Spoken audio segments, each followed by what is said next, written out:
من الإسماعيلية إلى مشارك أدباء فنانين السويس مهرجانهم الشعري، ونتمنى له النجاح والتوفيق إن شاء الله. القصيدة بعنوان بوابة.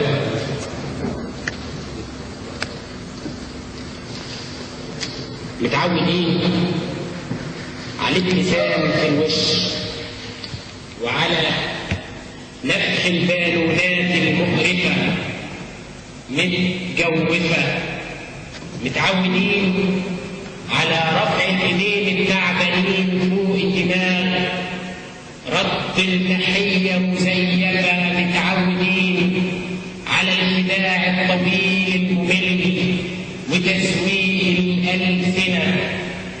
لكننا عند انتحار الفرد منا على الورق تكتب صوابعه المؤمنة، ترصد طيور الحلم في سابع سنة وبتنتظر لجل الميلاد.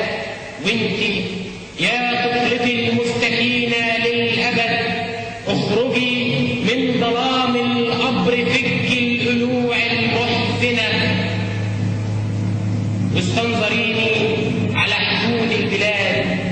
هذا الوطن جزئين، رايات بتعلن على الحداد قبل المواد بسنين، ورايات شبه ابتسام صاحبي الغبي.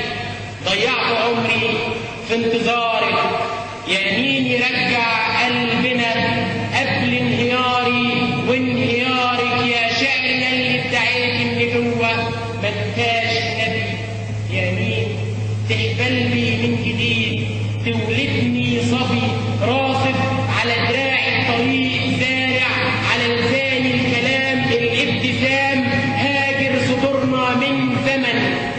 يا طفلتي المستكينة للأبد، كل مولود ولد، بركب مراكب من ورق وبلج من النيل قبل المغارب، وانتي عينيكي يا حبيبتي ليه طيهم هارب.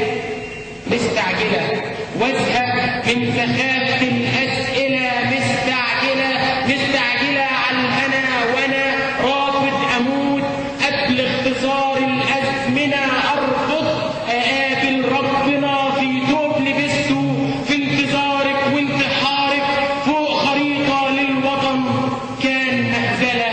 لكن خدني الوجع والشعر، خدت انتفاضات الحلم فيا، خدت القصيدة العافية تتكفني بالصبر. يا دي الزمان الحبر لسه السؤال هو، ويوم ما تسعدنا الإجابة وقتها يتفتح لعيون حبيبتي المتسبلين في القبر بوابة.